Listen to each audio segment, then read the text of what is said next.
اعوذ باللہ من الشیطان اللعین الرجیم بسم اللہ الرحمن الرحیم الحمد للہ رب العالمین الصلاة والسلام علی رسولہ الکریم وعلی اہل بیتہ الطیبین الطاہرین اللہم صل علی محمد وآل محمد اما بعد قال اللہ الحکیم فی کتابہ الکریم بسم اللہ الرحمن الرحیم شہر رمضان الذی انزل فیہ القرآن۔ عزیزان محترم، ہماری گفتگو اہمیت قرآن کے سلسلے میں ہو رہی تھی۔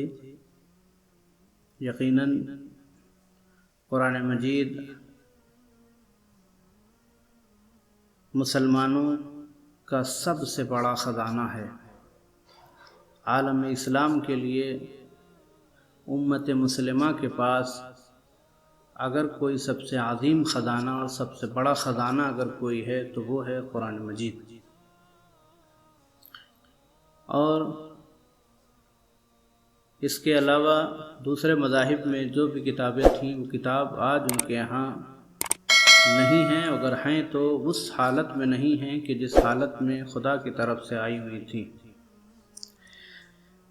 قرآن مسلمانوں کے لیے ایک عظیم خزانہ ہے اور قیامت تک کے لیے معجزہ ہے۔ جب تک مسلمانوں کے ہاتھوں میں قرآن موجود ہے تب تک دنیا کی تمام قوموں پر سربلندی اور سرفرازی اس کو حاصل رہے گی اور صداقت کا علم اس کے سروں پر لہراتا رہے گا۔ اس کے سامنے دنیا کی بڑی بڑی طاقتیں بھی چھوٹی نظر آئیں گی اور اس کے سامنے بڑے بڑے سپر پاور بھی بکھرتے ہوئے نظر آئیں گے، لیکن شرط یہ ہے کہ اس کے پاس قرآن ہو۔ تازہ مثال آپ لے لیجئے کہ قرآن مجید کے اوپر جو بھی عمل کرتا ہے، جس کے پاس قرآن کی قوت ہے، جو واقعی حقیقت میں جس نے قرآن کو سمجھا ہے۔ قرآن کو سمجھنا شرط ہے، یہ نہیں کہ صرف حفظ کر لیا جائے۔ حافظہ الگ ہے اور اس قرآن کو سمجھ کر کے اس پہ عمل کرنے کا نام الگ ہے، وہ دوسری چیز ہے۔ حافظہ کیا جاتا ہے صرف ماہ مبارک رمضان کے لیے کہ ماہ رمضان کے لیے لوگ حفاظ قرآن اس لیے بنتے ہیں، لوگ حافظ قرآن اس لیے بنتے ہیں، لوگ حافظہ اس لیے کرتے ہیں کہ ماہ مبارک رمضان میں کام آ سکے، وہ اس قرآن کے ذریعے سے ان کی کچھ کمائی ہو سکے۔ در واقع جب ان سے پوچھا جائے کیا واقعی تم نے قرآن کو حفظ کرنے کے بعد اس قرآن کو سمجھا بھی ہے کہ وہ چاہتا کیا ہے، اس قرآن میں لکھا کیا تھا، اس کی آیتیں کیا چاہتی ہیں تم سے، وہ تم سے کیا مطالبہ کرتا ہے، قرآن تم سے کیا چاہتا ہے، تمہارے عمل کے سلسلے میں کیا کہہ رہا ہے، ان کو کچھ نہیں پتہ ہے۔ صرف قرآن یاد ہونا تھا اور وہ یاد کر لیتے ہیں، قرآن کو یاد کر لیا، سمجھ نہ سکے۔ لہذا دو طرح کے لوگ پائے جاتے ہیں جن کے ہاں قرآن پایا جاتا تھا صرف حفظ کی صورت میں کہ ان کے جا کر کے دماغ میں بیٹھ جائے قرآن۔ دل میں قرآن نہیں بیٹھتا، دماغ میں قرآن بیٹھ جاتا ہے۔ دماغ میں قرآن بیٹھ جائے اور اس کے بعد وہ جا کر کے اس قرآن سے جو بھی ماہ مبارک رمضان میں ان کو سنانا ہے وہ سنائے نہیں، وہاں جس کے دل میں قرآن بیٹھ جاتا ہے۔ ہم نے دیکھا ہے جو حفاظ قرآن ایسے تھے، ان کو دیکھا دنیا کی دوسری طاقتوں کے سامنے کہ جو یہودی اور نصارہ ہیں، ان کی طاقتوں کے سامنے سر تسلیم خم کرتے ہوئے نظر آ رہے ہیں۔ ان کے سامنے ان کو سپر پاور مانتے ہیں اور قرآن کا سب سے بڑے داعی یہی ہیں کہ قرآن ہماری کتاب ہے، ہم قرآن کے ماننے والے ہیں، ہم قرآن کے ماننے والے ہیں، ہم ہی ہیں قرآن کے ماننے والے، دوسرا کوئی نہیں ہے۔ اس کے باوجود دنیا کی بڑی طاقتوں کے سامنے سر تسلیم خم کیے ہوئے ہیں۔ دنیا کی بڑی بڑی طاقتیں جو اسلام کے مخالف طاقتیں ہیں، جو یہود و نصارہ ہیں، ان کے سامنے سر تسلیم خم کیے ہوتے ہیں۔ آپ کچھ اجازت دیں تو بولا جائے، آپ کچھ کہیں تو کچھ کیا جائے، جیسا جیسا وہ پھراتے رہتے ہیں، اپنی انگلی کا اشارہ کرتے رہتے ہیں، یہ حاملان قرآن جو ہیں وہ اسے گھوما کرتے ہیں۔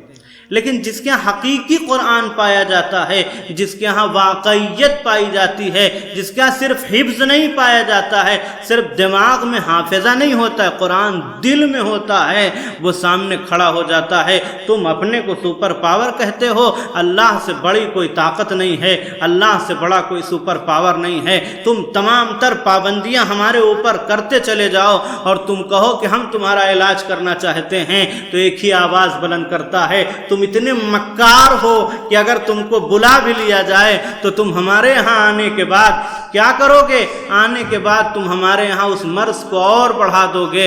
لیکن جس کے یہاں قوت قرآن پائی جا رہی تھی کہ ہم تمہاری مدد کے محتاج نہیں ہیں، اللہ ہمارا سہارا ہے۔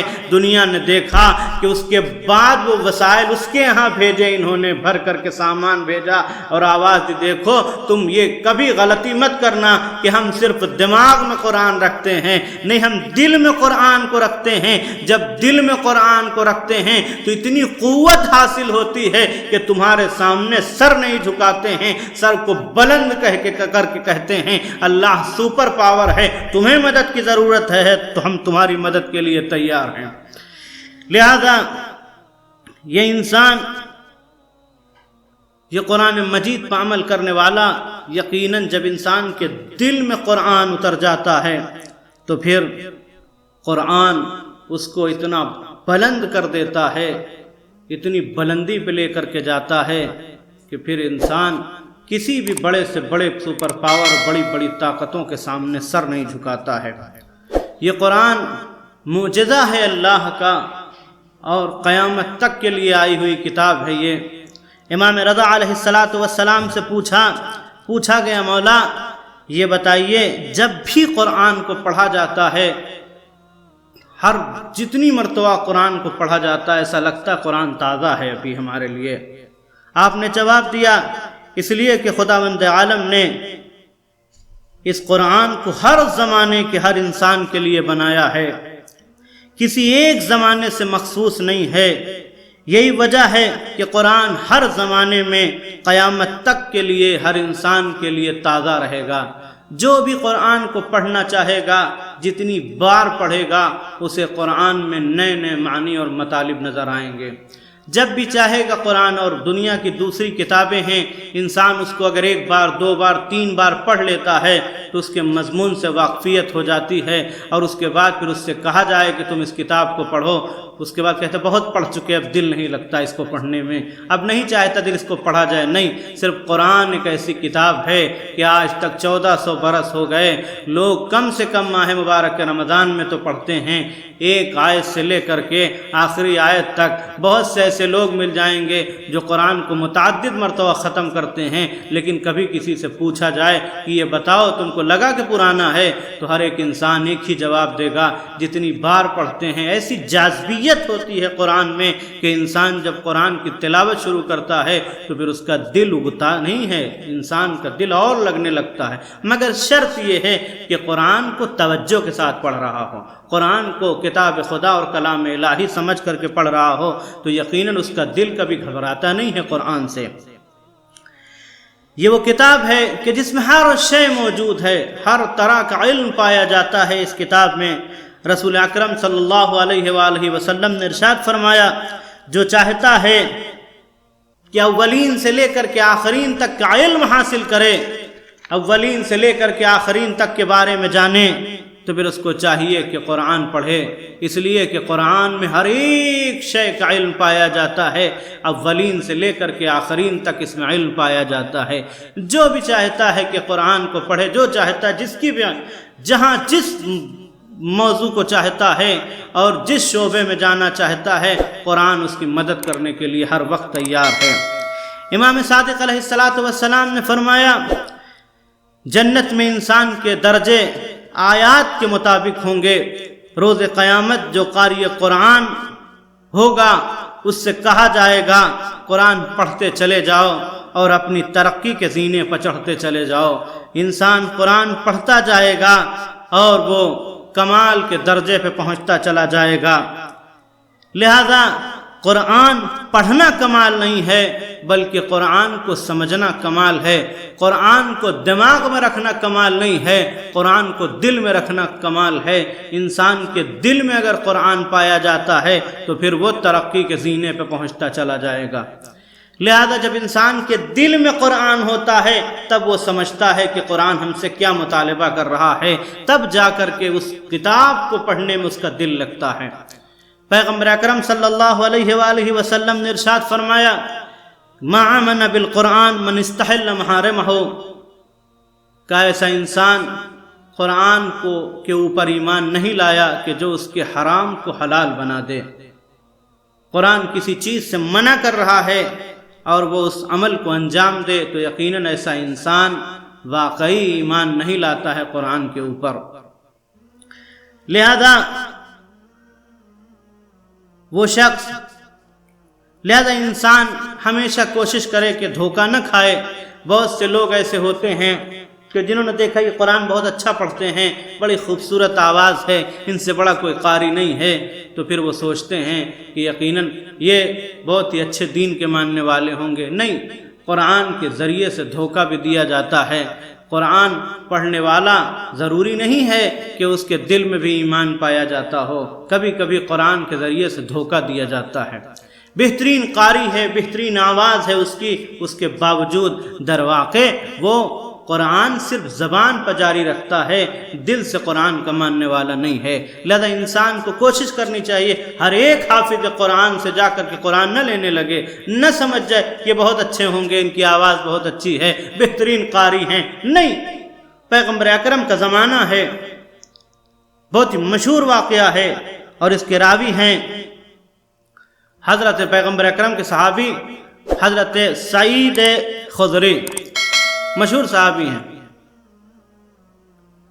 کہنے لگے کہ ہم پیغمبر اکرم کی بزم میں موجود تھے، تبھی خلیفہ اول اس وقت تو نہیں تھے، حضرت ابو بکر آئے۔ آنے کے بعد کہتے ہیں یا رسول اللہ، میں بھی آ رہا تھا، راستے میں ایک جگہ پر ایک میدان میں ایک شخص نماز پڑھ رہا تھا، اتنی خوبصورت قراءت تھی اس کی، اتنی اچھی آواز تھی اس کی، اتنے بہترین انداز میں قرآن پڑھ رہا تھا کہ مجھ سے رہا نہ گیا، میں ٹھہر گیا تھوڑی دیر، اس کو سننے لگا۔ اس کے بعد پھر آپ کی خدمت میں آیا۔ رسول اکرم نے ارشاد فرمایا تلوار اٹھاؤ، جا کے اسے قتل کر دو۔ انہوں نے تلوار اٹھائی، پہنچے، اس کے سامنے کھڑے رہے۔ اس کی آواز اتنی اچھی تھی کہ آواز کو سننے کے بعد یہ بھول گئے کہ رسول نے کیا کہا تھا، پلٹ کے واپس آئے، ہم سے نہیں ہو سکتا۔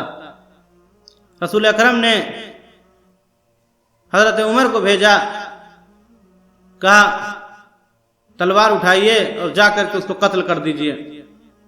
وہ تلوار لے کر کے پہنچے، اس کے سامنے کھڑے ہوئے۔ جب اس کی آواز سنی اور اتنا خضوع اور خشوع دیکھا اس کی نماز میں، توجہ، اس کی نماز میں اتنا خضوع اور خشوع دیکھا تو وہاں سے واپس پلٹ کے آئے۔ مجھے تعجب ہوتا ہے، آنے کے بعد کہتے ہیں کہ اتنا اچھا وہ پڑھ رہا تھا، اتنا خضوع اور خشوع پایا جاتا تھا، اتنا بہترین وہ پڑھ رہا تھا، اس کو قتل کر دوں؟ نہیں ہو سکتا۔ کس نے کہا؟ پیغمبر نے کہا تھا قتل کر دو۔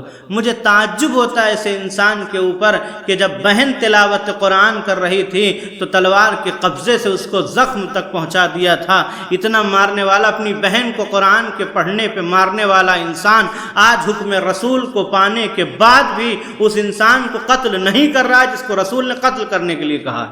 کیسا انسان تھا؟ مولا کائنات کی طرف متوجہ ہوئے رسول اکرم، کہ یا علی جائیے اس کو قتل کر دیجئے۔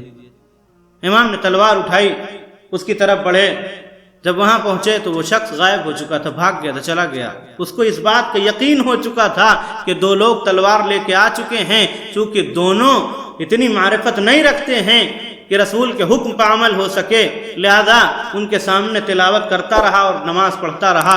لیکن جب اسے اس بات کا یقین ہو گیا کہ جب دو ناکام ہوتے ہیں تو ایک ہی کامیابی کے لیے بچتا ہے، وہ ہو سکتا ہے کہ رسول اسے بھیج رہے ہوں۔ جب اس نے یہ سوچا تو قبل اس کے کہ مولا وہاں پہنچیں، وہ وہاں سے واپس چلا گیا۔ جب چلا گیا رسول اکرم کی خدمت میں مولا پہنچے، اور آنے کے بعد مولا کائنات نے